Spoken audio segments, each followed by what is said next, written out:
लेकर बोलने की बीमारी है। 2019 का पहला दिन है और इतना गेट टुगेदर पहला नहीं, दूसरा दिन है ये।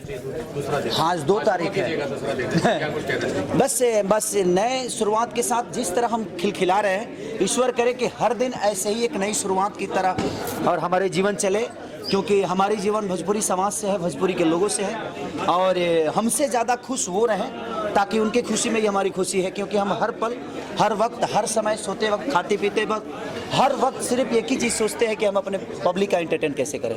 तो बस उनकी खुशियों में हमारी खुशी है, वो खुश रहेंगे, हमारी जीवन ऐसा ही खुशी रहेगी। कोई भाग रहा है प्लीज, नए साल में हम किसी को भागने नहीं देने वाले। सॉरी, ये हमारे महेश पांडे जी है और इनके बड़े भाई मुकेश पांडे जी, जिन्होंने हमारी जीवन की चौथी फिल्म बनाई थी जब मैं यहाँ आया था, सबूत। और मनोज भैया भी, मनोज भैया हमारे इधर आइए। मैं चाहता हूँ कि हम अपने माँ के बारे में कुछ बोलो।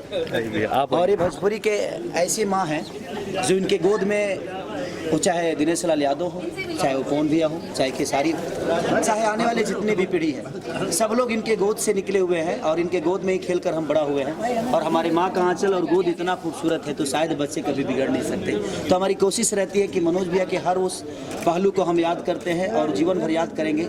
और हमारे लिए जिस तरह भोजपुरी के लिए चाचा भिखारी ठाकुर थे, उसी तरह हमारे भोजपुरी इंडस्ट्री के लिए हमारे मनोज तिवारी हैं। और कोशिश हमारी रहती है कि बस चाचा भिखारी की तरह इनको दुनिया याद करते रहें और हम तो है ही इनके बच्चे। तो नए साल के, हर साल की बात है, आज नए साल में मनोज भैया ने एक इतनी ग्रेंजर पार्टी दी कि सारे भोजपुरी के लोग जो भोजपुरी के लिए जीते हैं, मरते हैं, और इन्होंने सारे भोजपुरी को एक करके और सबको परिवार की तरह मिलाया। उसके लिए मैं मनोज भैया का ताहे दिल से शुक्रिया और पूरे भोजपुरी समाज की तरफ से भैया को ढेर सारी बधाई कि ऐसे ही हमारे भैया कभी पुराने ना हो। ये बूढ़े तो आज भी नहीं दिखते और उस समय भी नहीं दिखते थे। जिस तरह पहले देखता था मैं, आज भी ऐसे ही देखता हूँ। ईश्वर से दुआ है कि भैया की इतनी बड़ी उम्र दे कि शायद इनका गोद हमें हमेशा खिलाने के लिए खड़ा रहे और इनका हाथ हमें थामने के लिए। मनोज जी क्या कुछ कहना चाहेंगे? 2019 का पहला, दूसरा दिन है ये बड़ा भोजपुरी इंडस्ट्री के लिए। 2019 में भोजपुरी इंडस्ट्री बहुत बड़ी होने वाली है।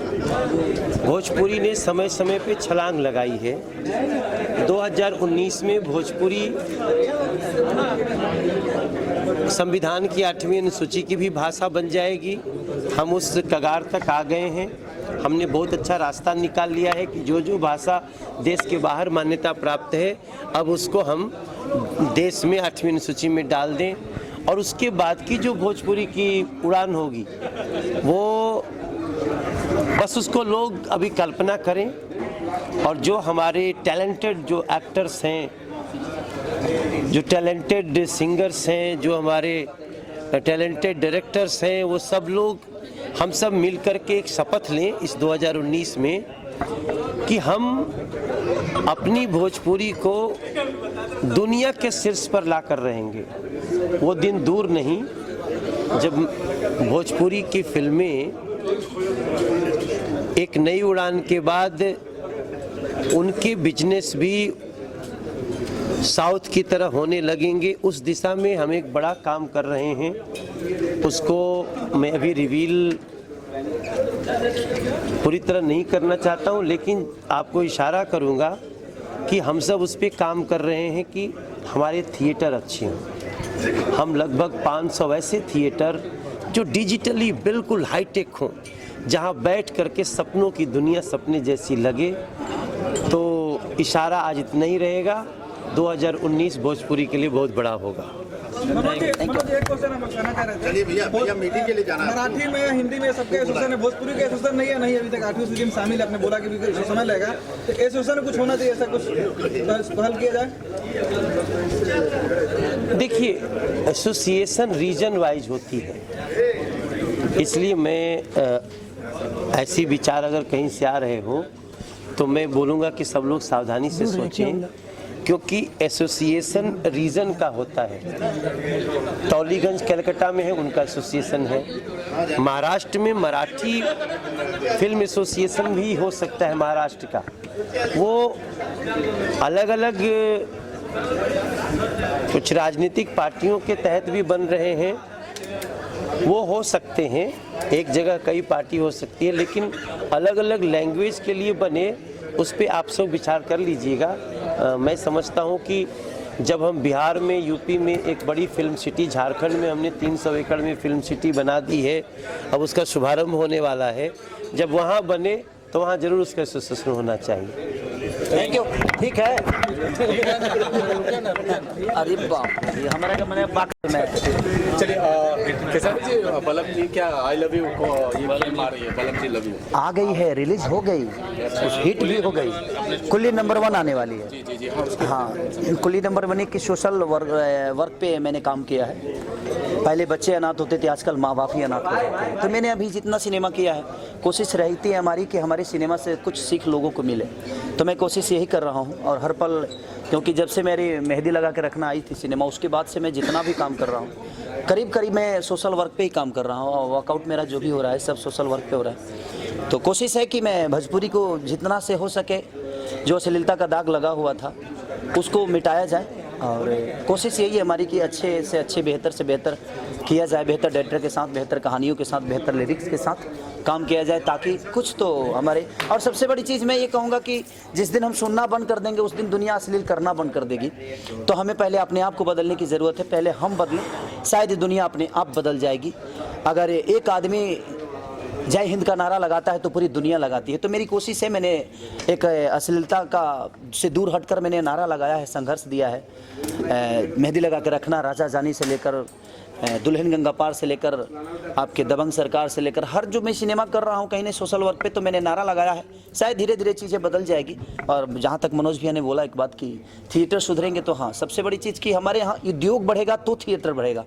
और बिहार में उद्योग की कमी है, बिहार में कोई हमारे पास रोज़गार नहीं है। और रोज़गार नहीं होगा तो हमारे लोग जब हमारे बिहार से बाहर जाएंगे कमाने के लिए, जहाँ हमारी सिनेमा नहीं लगती है, तो हमारे कहने का मतलब कि अगर 10 करोड़ लोग भी अगर हमारे जहाँ सिनेमा नहीं लगती है वहाँ हैं, तो मुझे लगता है कि भोजपुरी का उठान नहीं हो पाएगा। अगर हमारे बिहार में उद्योग हो जाएगा तो जो 10 करोड़ लोग बाहर कमाने जाते हैं, वो अगर वो बिहार में ही कमाएंगे तो सारे 10 करोड़ लोग कहीं ना कहीं डाइवर्ट हो जाएंगे सिनेमा हॉल तक। अगर 5 करोड़ भी हुए, अगर उसमें से 20 लाख भी हुए, तो बहुत बड़ी हमारे लिए बात हो जाएगी। तो सबसे बड़ी पहले कि उद्योग लाना ज़रूरी है, क्योंकि उद्योग आएगा तो शहर में लोग बढ़ेंगे, शहर में बातें बढ़ेंगी, शहर में क्राउड आएगा, और क्राउड आएगा तो मॉल आएंगे, मॉल आएगा तो मल्टीप्लेक्स आएगा, और आएगा तो अब इसलिए लोग अपने एंजॉय के लिए उस सिनेमा घर में जाएंगे। 2019 के कौन से पहले अभी तो उसका नाम नहीं रखाया गया है जी, कौन था अभी पता नहीं चल रहा है। मेहरबानी अभी मेरे ख्याल से आ रही है, तेरी मेहरबानी। अभी देखिए, मैं लाइनअप तो मेरी कम से कम 10 से 12 सिनेमा है, लेकिन सिनेमा रिलीज़ कौन होगी और पहले शूटिंग कौन होगा। एम.आई. राज जी का मैं पहला शूटिंग कर रहा हूँ इसे, और बाबू त्यागी जी का पहला सिनेमा जो कि मैं गुजरात में करूँगा शूटिंग। तो शायद मेरी कोशिश रहेगी जो भी करूँ मैं, और वो भी सोशल वर्क पे ही काम कर रहा हूँ मैं। तो हमारी कोशिश है जो मैं अच्छा काम करने का, और बाकी ठीक है तो आप सबके बीच में ही है, जो कि चौथे नंबर पे टॉप 10 आज तक के चौथे नंबर पूरे इंडिया या पूरे वर्ल्ड में, अब ये तो मुझे पता नहीं कि लेकिन आज तक पे आया था कि ये टॉप 4 में पहला ऐसा वायरल 2018 का था, जो मेरा गाना था, नून रोटी खाएंगे ज़िंदगी से नहीं बिताएंगे। ठीक है, तो बस मैं यही चाहूँगा कि आप लोग भी समाज के आईना है, तो आप लोग अगर निगेटिव चीज़ें आती है तो उसको बढ़ावा देने की कोशिश ना करें, और जो अच्छी चीज़ें आती है उस पर आप लोग को भी और करने की ज़रूरत है, ताकि अच्छी चीज़ ज़्यादा से ज़्यादा दुनिया तक पहुँचे, ताकि दुनिया उसको अमन करे। हिट हुआ है मिलियन में, लेकिन दर्शक वीडियो की डिमांड कर रहे हैं। हम वीडियो बना रहे हो ना बाबू, देखिए मैं देखिए आपने सोशल मीडिया का सोशल बहुत काम किए, 2019 में क्या टारगेट है, वो क्या उसको कंटिन्यू रखेंगे? देखिए, मैं सोशल काम कर भी रहा हूँ ना, तो उसमें बहुत सारी अपेक्षाएं हो रही है कि मैं राजनीति कर रहा हूँ, ये कर रहा हूँ, वो कर रहा हूँ। मेरा कहने का मतलब कि लेकिन मैं रोकूंगा नहीं, मुझे करना है, क्योंकि सूर्य जब उगता है तो कम से कम आधी दुनिया सोई रहती है। इसका मतलब ये नहीं कि सूर्य उगना छोड़ देता है, मुझे उगना है, दुनिया अपने आप उठेगी, चाहे मुझे इसको लोग राजनीति मुद्दा दें, चाहे कुछ भी दे। मैं एक आर्टिस्ट हूँ, कलाकार हूँ, बस मैं अपने पैसे से, कोई मेरा एनजीओ नहीं है, मैं अपने पैसे से अगर करोड़ों रुपया कमाता हूँ तो उसमें से 20 लाख खर्चा करने की कोशिश करता हूँ अपने जनता के लिए, जिन्होंने मुझे इस काबिल बनाया है, इस लायक बनाया है। तो मेरी अपेक्षा यही है कि हर आदमी अगर इस टाइप की काम करेगा तो शायद जो अपेक्षा हम अपने पब्लिक से करते हैं, तो पब्लिक भी हमसे अपेक्षा करती है। अच्छे सिनेमा के अलावा भी वो चाहती है कि हमारा स्टार हमारे बीच आकर हमारे दुख में शामिल हो, क्योंकि हम कोई भी सिनेमा बनाते हैं, लोगों के दर्द दिखाते हैं, तो उस दर्द में हमें शामिल होना चाहिए। तो मैंने एक कोशिश की है, ऐसे हर आदमी को करना चाहिए।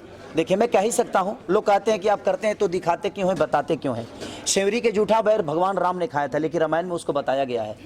भगवान कृष्ण ने गोवर्धन पहाड़ उठाया था, लेकिन उनको बताया गया था। तो देखिए, कुछ चीज़ें तो होता है कि देखा देखी पुण्य और देखा देखी पाप होता है। अगर आप अच्छा करेंगे, नहीं बताएंगे, तो आपको देखकर दुनिया वो चीज़ें नहीं करेगी, लेकिन आप बताएंगे तो दुनिया कहेगी कि यार ये आदमी करता है, मुझे भी करना चाहिए। तो मेरे कहने का मतलब, किसी के दुख में शामिल होना अगर राजनीति दुनिया कहती है तो मुझे उसका परवाह नहीं है।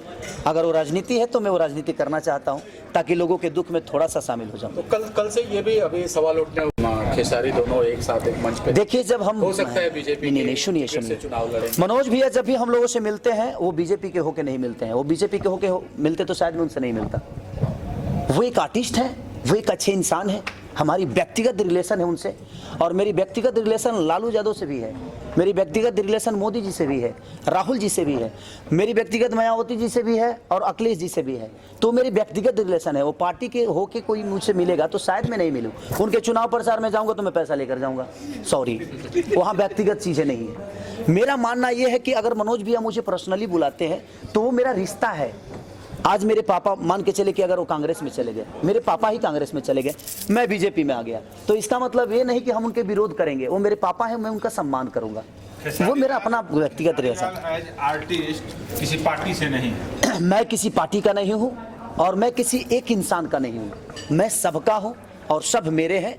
चाहे वो आज मेरे मनोज भैया मेरे आदर्श हैं, बड़े भाई हैं, वो गए जहाँ भी हो, लेकिन आज वो हमसे मिले तो वो बीजेपी के होके नहीं मिले मुझसे। वो एक व्यक्तिगत रिलेशन है। वो मेरे बड़े भाई हैं, मैं उनका छोटा भाई हूँ। मैं उनका पैर छुआ, उन्होंने मुझे आशीर्वाद दिया। तो वहाँ कोई पार्टी का ऐसा नहीं कि कमल का फूल मेरे बाल में खोस दिए कि नहीं बेटा कमल का फूल लेते जाओ। उन्होंने हाथ अपना रखा मेरे ऊपर और उन्होंने आशीर्वाद दिया कि खुश रहो। तो वो हमारा व्यक्तिगत दो बड़े भाई और छोटे भाई का रिलेशन है। तो इससे मुझे कोई दूर नहीं कर सकता। अगर ये दुनिया को लगता है कि मैं किसी पार्टी को ज्वाइन करता हूं, तो मैं किसी को सफाई तो दे नहीं सकता, और कितने को सफाई दूंगा। लोगों को लगता है तो लगने दीजिए। मैं एक ही बात बोला कि सूर्य जब उगता है तो आधी दुनिया सोई रहती है। इसका मतलब ये नहीं कि सूर्य उगना छोड़ दे, वो उगेगा। मैं उगना चाहता हूँ, मैं उगूंगा, भले दुनिया मुझे कुछ भी कहे। आपसे भी मेरा व्यक्तिगत रिलेशन है। इसका मतलब ये नहीं कि मैं कोई चुनाव प्रचार कर रहा हूँ या मैं किसी पार्टी का हूँ। मैं आज़ाद पंछी हूँ, मैं किसी भी डाल पर बैठ सकता हूँ, और मेरे लिए वो आम का पेड़ हो या बबूर का पेड़ हो, मेरे लिए वो सम्मानित है, मेरे लिए वो हमेशा पूजनीय हो। खेसारी जी किसी पार्टी से आने के लिए बहुत कुछ आते हैं, लेकिन मैं जहाँ लड़ रहा हूँ वही बहुत संघर्षपूर्ण जिंदगी है, क्योंकि वहाँ मैं जाऊँगा तो किसी पार्टी के होकर रह जाऊँगा। आज मैं पूरी दुनिया का हूँ, और मैं एक फूल की तरह हूँ, और इस फूल को तोड़कर हर आदमी एक भगवान पे चढ़ा सकता है। और मैं बागान का फूल बनना चाहता हूँ, किसी के घर के पौधा नहीं बनना चाहता, ताकि वो जब चाहे तभी मुझे तोड़ सके। और ऐसा नहीं, अगर मैं किसी पार्टी को ज्वाइन भी करूँगा तो शायद मेरे विचार उससे नहीं मिलेगा, और मैं गुलाम बन के रह जाऊँगा। इसलिए ईश्वर करेगा तो बहुत बड़ी चीज़ करने वाला हूँ मैं। और ईश्वर, हैप्पी न्यू ईयर, ढेर सारी शुभकामना 2019 के लिए पूरी मीडिया ग्रुप को लव यू, और प्लीज़ अच्छी बातों को शेयर करो यार। दुख की बात है कि हमारे बीच आज कादर खान जी, उनका शरीर नहीं रहा, उनकी आत्मा नहीं रही, लेकिन शायद उनकी की हुई चीज़ हमारे जब तक ये दुनिया रहेगी तब तक उनको हम नहीं भूल सकते। और ये बड़ी दुख की बात है कि 2019 की शुरुआत में एक ऐसे आर्टिस्ट का देहांत हो गया जो कि सिर्फ हंसाना जानता था, लोगों को ओठों पे सिर्फ मुस्कान दिया। तो उनकी गरिमा को प्रणाम, उनके उस हर चीज़ को प्रणाम, और उनके ईश्वर से मैं अल्लाह से दुआ यही करूँगा कि उनकी आत्मा को स्वस्थ दे, और उनको ऐसी जगह मिले जो आदमी सिर्फ हंसाना जानता था, सिर्फ खुशियों में दुनिया को रखना चाहता था। वो कितना महान होगा, शायद मैं उनकी कथा कहूँ तो शायद मेरे मुँह से नहीं कही जाएगी। और मैं भी एक फनी टाइप का आदमी हूँ, इसलिए उनसे बड़ा लगाव था हमें। गोविंदा जी का मैं बहुत बड़ा फ़ैन हूँ, मेरे आदर्श हैं गोविंदा जी, और गोविंदा जी के लिए कादर सर ने बहुत कुछ किया है। तो उसके लिए और ईश्वर से प्रार्थना है कि उनकी आत्मा को शांति दे, स्वर्ग में जगह मिले, क्योंकि उन्होंने सिर्फ दुनिया को हंसाया है। तो हैप्पी न्यू ईयर 2019 की ढेर सारी शुभकामना आप सबको। और मीडिया से मैं गुजारिश करूंगा कि प्लीज़ अच्छी चीज़ों का और हेडलाइन अच्छा लिखा करो यार। हेडलाइन इतना गंदा लिख देते हो, खेसारी ने ये कर दिया वो कर दिया, लोग सर्च करते हैं, गालियाँ मुझे भी मिलती है। इसलिए आज हम हैं, पवन भैया हैं, चाहे पवन भैया के फ़ैन हो, चाहे मेरे फ़ैन हो, चाहे दिनेश भैया के, चाहे जिसके भी फ़ैन हो, हम सारे कलाकार एक हैं भाई। और आप लोग प्लीज जातिवाद करके किसी कलाकार को, अगर यादव है तो आप उनको गाली मत दीजिए, अगर आप बाबू साहब हैं तो भाई खेसारी को मत दीजिए, क्योंकि हम दोनों एक हैं यार। आप आपस में क्यों लड़ते हो? मत लड़ो। हमको सिर्फ प्यार दो, चाहे वो पवन भैया हो, मैं हूं, या दिनेश भैया हो, या रवि जी हो, या मनोज जी। हम लोग प्यार के भूखे हैं, तो सिर्फ आप प्यार दीजिए। हम कोशिश करेंगे आपके प्यार के बदले सिर्फ प्यार दें। आप प्यार नहीं भी देंगे तो बस प्यार ही आता है इस शरीर से, इस जुबान से। Love you all. 2019 की ढेर सारी शुभकामना। Happy new year. I love you. I love you.